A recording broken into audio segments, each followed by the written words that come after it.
अस्सलाम वालेकुम नाज़रीन, क्या हाल है। उम्मीद है आप लोग खैरियत से होंगे। एक नया टॉपिक लेकर आपकी खिदमत में हाजिर हूँ। Battle of Moscow 1941 important topic है। सेकंड वर्ल्ड वॉर में जर्मनी ने जब वेस्टर्न यूरोप के ऊपर अपना कब्ज़ा तकरीबन मुकम्मल कर लिया था, लो कंट्रीज़ पे कब्ज़ा कर लिया था, स्कैंडिनेवियन कंट्रीज़ पे, और फ्रांस की बैटल में बहुत शानदार कामयाबी हासिल कर ली थी, तो उसके बाद उन्होंने सोचा कि हमको ईस्टर्न साइड पर भी अटैक करना चाहिए। ईस्टर्न साइड का मतलब ये होता है Russian empire, Soviet Union, Union of Soviet Socialist Republics. और यहाँ पर जर्मनी की जो वॉर पॉलिसी है उसका नाम है ऑपरेशन बारबरूसा। ऑपरेशन बारबरूसा क्या है, इसके बारे में मैं आपको एक अलग से वीडियो में बताऊंगा, लेकिन यहाँ पर ये बताता चलूँ आज के टॉपिक की मुनासिबत से कि ऑपरेशन बारबरूसा में 4 बैटल्स हैं। Battle of Moscow, battle of Stalingrad, battle of Kursk, battle of Bagration. ये 4 बैटल्स हैं जो जर्मनी की रशिया के साथ हुई हैं। चारों बैटल्स में जर्मनी शिकस्त खाता है। आज इस ऑपरेशन बारबरूसा की पहली बैटल के बारे में, जिसका नाम है बैटल ऑफ मॉस्को, ये वीडियो इस पहली बैटल के बारे में है। इस बैटल में जर्मनी को शिकस्त होती है। बैटल की इम्पोर्टेंस क्या है, इसकी अहमियत ये है कि इस जंग ने पहली दफ़ा जर्मनी की वो जो नई डिवाइज्ड स्ट्रेटजी थी जिसका नाम था ब्लिट्सक्रीग, जिसके बारे में मैं आपको अपनी पहली वीडियोस के अंदर भी थोड़ा बहुत बता चुका हूं। मैं ब्लिट्सक्रीग के ऊपर एक अलग से वीडियो करूंगा। ये कैसी वॉरफेयर की टेक्नोलॉजी है, कैसी स्ट्रेटजी होती है।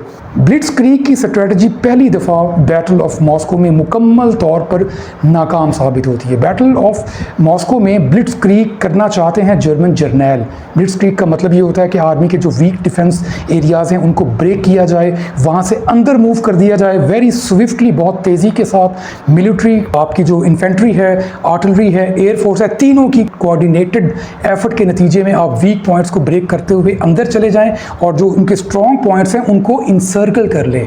एनिमी के स्ट्रॉन्ग पॉइंट्स को इंसर्कल कर लें, एक बल्ज बना दें। बल्ज के दोनों साइडों पे जर्मन फोर्सेस मौजूद हैं in a very coordinated way with their air force, with their tanks, with their artillery, with their infantry. उसके बाद इंसर्कलमेंट में बेशक एनिमी आपसे ज़्यादा स्ट्रॉन्ग हो, आप इंसर्कलमेंट जब कर लेंगे तो आप उनको शिकस्त दे देंगे, आप उनको हथियार डालने पर मजबूर कर सकते हैं, आप उनको कैप्चर कर सकते हैं वगैरह। उसकी कई फॉर्म्स होती हैं। तो ये ब्लिट्सक्रीग की स्ट्रेटजी बैटल ऑफ मॉस्को में पहली दफ़ा नाकाम साबित होती है। ये है बैटल ऑफ मॉस्को की सबसे इम्पॉर्टेंट बात, और यही इम्पॉर्टेंट बात जो है वो आपको ईस्टर्न फ्रंट पे होने वाली चारों बड़ी बैटल्स 1941 से लेकर 1944 तक, जो मैंने 4 जंगों के नाम आपके सामने लिए हैं, उनमें यही आपको चीज़ नज़र आएगी कि ये जो ब्लिट्सक्रीग है, रशियंस ने जर्मनी को शिकस्त नहीं दी, रशियंस ने ब्लिट्सक्रीग को शिकस्त दे दी। उन्होंने ये साबित किया कि ब्लिट्सक्रीग का जो डॉक्ट्राइन है ये गलत है। अब आ जाए वीडियो की जानिब। यहाँ पर एक दूसरी बड़ी मज़ेदार बात यह है कि हिटलर मॉस्को को कैप्चर नहीं करना चाहता था।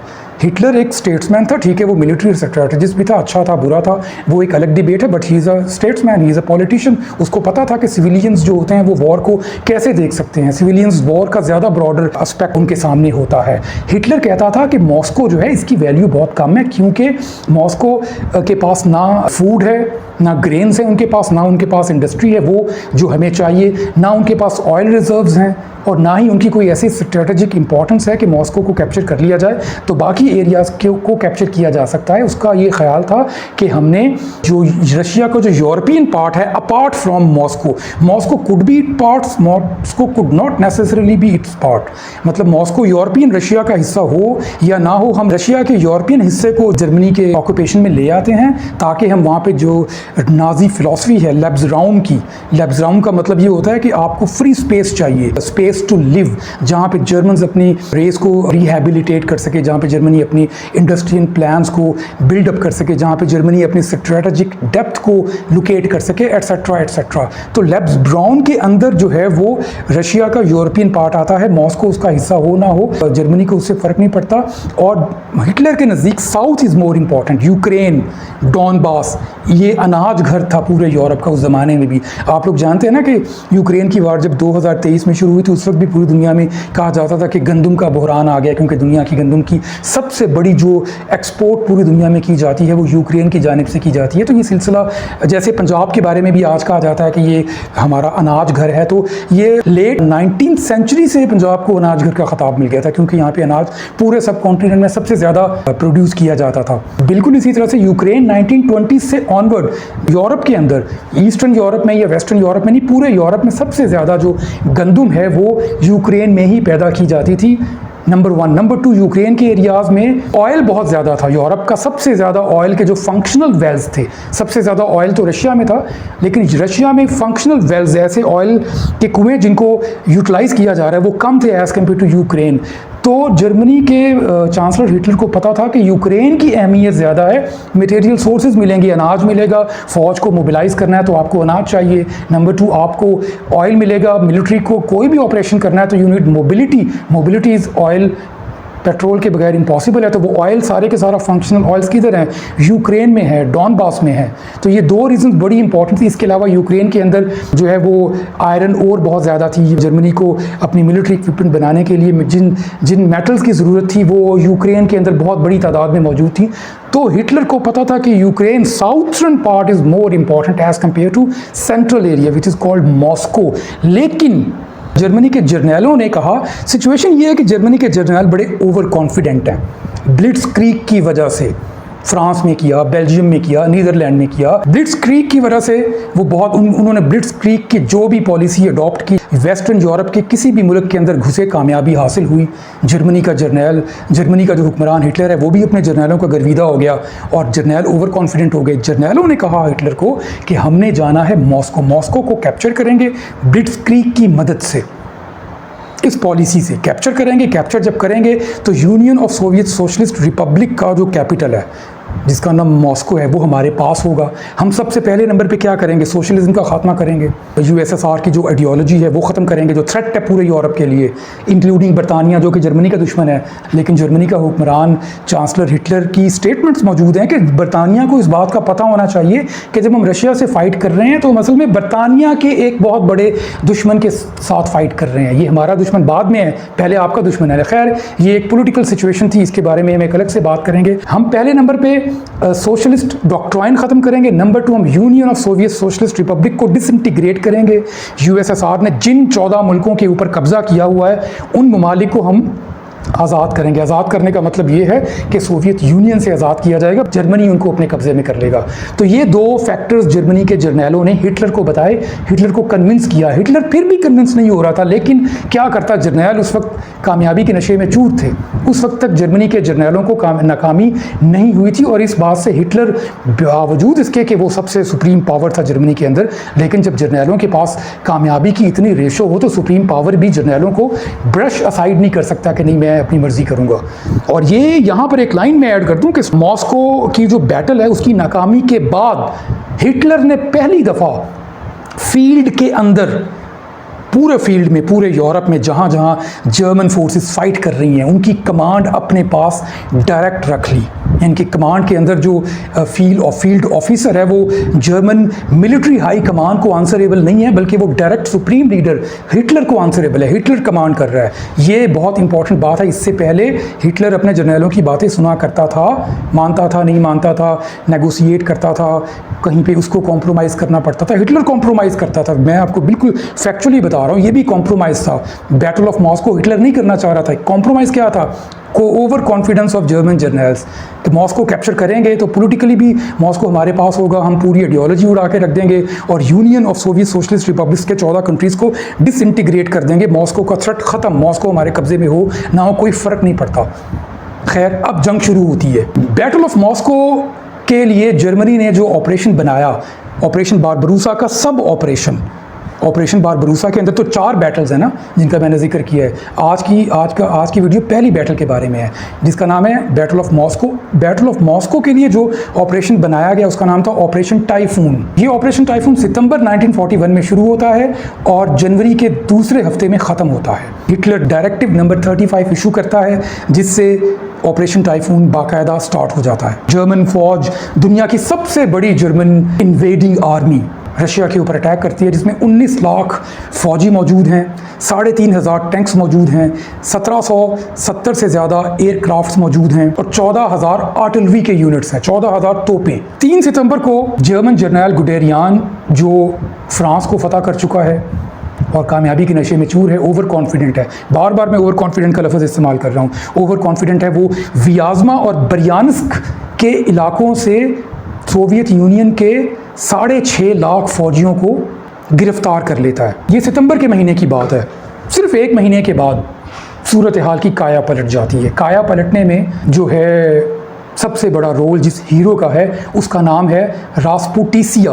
रास्पुतीन का नाम तो आपने सुना है ना, इसके बारे में भी कभी जी चाहेगा तो वीडियो बनाएंगे, लेकिन यहाँ पर आपने वर्ड के ऊपर फोकस करना है, रास्पुटिसिया।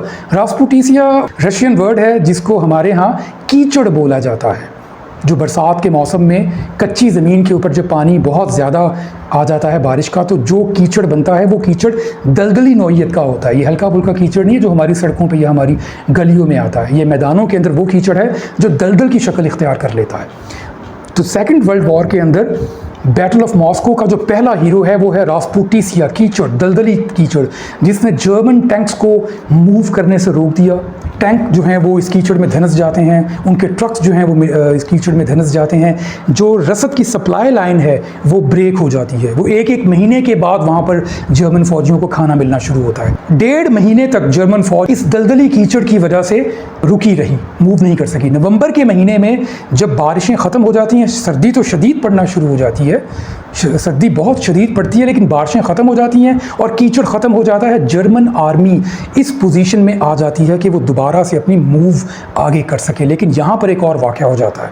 यहाँ पर एक बड़ी मज़ेदार बात होती है कि एक रशियन जासूस है जिसका नाम है रिचर्ड सोर्गे। वो उस वक्त जापान में मौजूद है और जापान में वो मौजूद है कि वो जर्मन है, हालांकि वो मिक्स नस्ल का था, जर्मन भी था, रशियन भी था। तो जापान में वो एक जर्मन जर्नलिस्ट के तौर पर मौजूद था, लेकिन एक्चुअली वो अंडर कवर स्पाई था ऑफ रशिया, ऑफ स्टालिन। सोर्जे ने जापान में ये पता कर लिया कि जापान इस साल अक्टूबर, नवंबर, दिसंबर के महीने में रशिया पे हमला नहीं करेगा। जापान का प्लान था रशिया पे हमला करने का।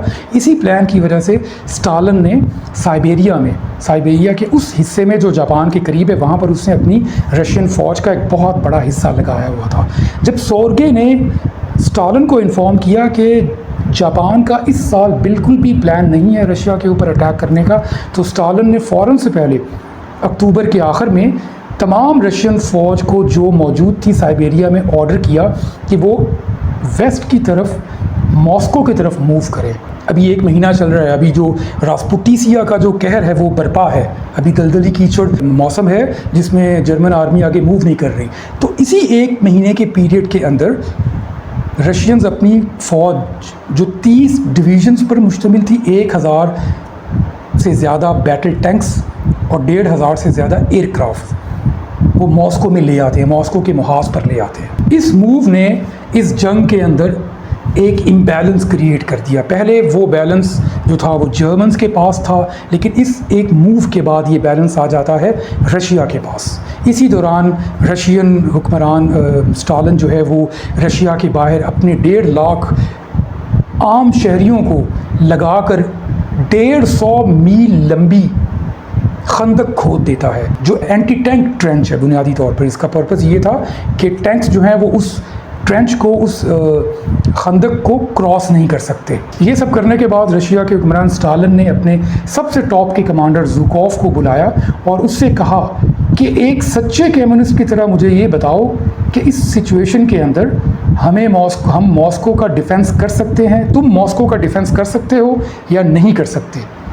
अगर नहीं कर सकते तो फिर हम मॉस्को से कहीं और अपना कैपिटल शिफ्ट कर लेंगे, ताकि अगर मॉस्को जर्मनी के कब्ज़े में आ भी जाए तब भी सोवियत कैपिटल, सोवियत गवर्नमेंट जो है वो कहीं और किसी दूसरी प्लेस पर रन होती रहे, हम वहाँ पर जाकर डिफेंस करेंगे।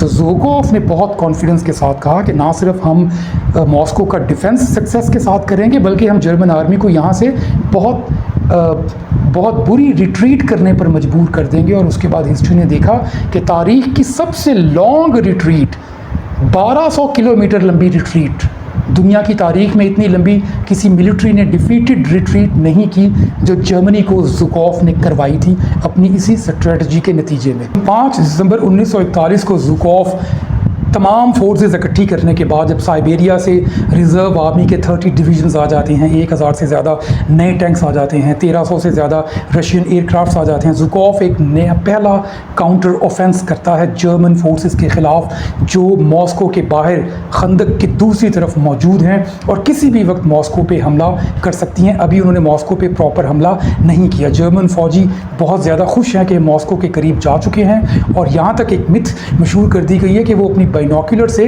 मॉस्को के जो सेंटर के अंदर उनका जो सबसे मशहूर कैथीड्रल है उसके गुंबद को देख रहे हैं। हालांकि एक्चुअली ऐसा पॉसिबल नहीं था। आप 30 किलोमीटर दूर से बाइनोक्यूलर के ज़रिए से किसी भी सेंट्रल बिल्डिंग को देख नहीं सकते, लेकिन इस बात को उनकी रिटोरिकल नैरेटिव के तौर पर आप ले सकते हैं कि वो इतने ओवर कॉन्फिडेंट थे कि उन्होंने ये बात जर्मन मीडिया को बताई कि हम लोग रशिया के कैपिटल के सेंटर के अंदर मौजूद जो बिल्डिंग्स हैं, इंपॉर्टेंट कैथीड्रल है, उनका जो होटल मॉस्कोवा है, उसके पिलर्स को, उनके गुंबदों को देख रहे हैं। ज़ुकॉफ का जो ये मास्टर स्ट्रोक था, जो उसका काउंटर ऑफेंस था, इस काउंटर ऑफेंस ने जर्मन फौज को बहुत ही अनएक्सपेक्टेड चैलेंज के सामने ला खड़ा किया। उनको अंदाज़ा भी नहीं था रशियंस जो हैं वो उनके मुकाबले में डबल बड़ी फ़ौज लेकर आ जाएंगे और उनके टैंक्स जो जर्मन टैंक्स से ज़्यादा अच्छे नहीं थे, लेकिन उनकी तादाद इतनी ज़्यादा थी कि जर्मन्स अगर रशियन T-34 की किसी एक जगह पर किसी एक बैटलफील्ड में अगर वो 100 टैंक्स तबाह करते थे तो पीछे से 300 टैंक्स और आ जाया करते थे। इसके बरक्स जर्मन टैंक्स जो थे टाइगर, अगर वो 2 या 3 तबाह हो जाते थे तो फौरी तौर पर उनकी रिप्लेसमेंट पॉसिबल नहीं थी। उसके लिए उनको 1.5 से 2 महीने चाहिए, क्योंकि वो टैंक्स कहाँ से आने हैं? जर्मनी से आने हैं। तो इस चीज़ ने भी जर्मन फौज के मोराल को बहुत बुरी तरह से डाउन किया कि उनका जो मेन वेपन इन फील्ड है वो मैक्सिमम कैपेसिटी के साथ यूटिलाइज नहीं हो पा रहा। और दूसरे नंबर पे जो जर्मन एयर फोर्स है उसने इनिशियल फेज़ के अंदर 1 हफ्ते तक बड़ी बुरी बमबारी की है, जिसके नतीजे में रशियन फौजियों को बहुत ज़्यादा नुकसान करना पड़ा। लेकिन उसके बाद मार्शल ज़ुकॉफ ने यहाँ पर भी वही स्ट्रेटजी अडॉप्ट की जो स्टालिनग्राड में बाद में बहुत बड़े लेवल पे डिप्लॉय की गई। स्ट्रेटजी का नाम था कि दुश्मन के जो मोर्चे हैं उनके इतना करीब रहकर लड़ा जाए कि दुश्मन अपनी एयरफोर्स को आपके ऊपर बम्बार्डमेंट के लिए इस्तेमाल ना कर पाए। ये स्ट्रेटजी कामयाब साबित हुई। यूँ जनवरी 1942 के महीने के आखिर में जर्मन फौज जो है वो मॉस्को को इंसर्कल करके अपनी ब्लिट्ज़क्रीग की पॉलिसी को डिप्लॉय करने की तमाम तर उम्मीदें छोड़ बैठती है और वापस रिट्रीट शुरू कर देती है। यहाँ पर जो दिलचस्प बात यह है कि रशियन फ़ौज मॉस्को से रिट्रीट करने वाली इस आर्मी का फॉलो अप शुरू कर देती है। उनको पता है कि अभी ये आर्मी किसी दूसरी जगह पर एक नया महाज बनाएगी और ऐसा ही हुआ। नेक्स्ट फेज़ में नेक्स्ट जो बैटल है उसका नाम है बैटल ऑफ स्टालिनग्राड, जिसके बारे में मैं एक वीडियो बना चुका हूँ। वो वीडियो अवेलेबल है, उसका लिंक भी मौजूद है, आप वो देख सकते हैं कि सेकंड बैटल के अंदर रशियंस किस तरह से जर्मन वॉर स्ट्रेटजी को फेल साबित करते हैं। Thank you so much. उम्मीद है आज की वीडियो आपको बहुत पसंद आई होगी। अगर पसंद आए तो आप इसको सब्सक्राइब करें, चैनल को लाइक कीजिए और इसके साथ साथ शेयर भी करें और अपनी क्रिटिकल ओपिनियन जो हैं वो बॉक्स के अंदर ज़रूर इंसर्ट किया करें। किसी भी किस्म की सजेशन, चाहे वो नेगेटिव हो चाहे वो पॉजिटिव हो, मैं बहुत ज़्यादा अप्रिशिएट करता हूँ। उसी की रोशनी में मैं अपनी नेक्स्ट वीडियोज़ को ज़्यादा इम्प्रोवाइज़ कर सकता हूँ। Thank you so much. Allah हाफिज़।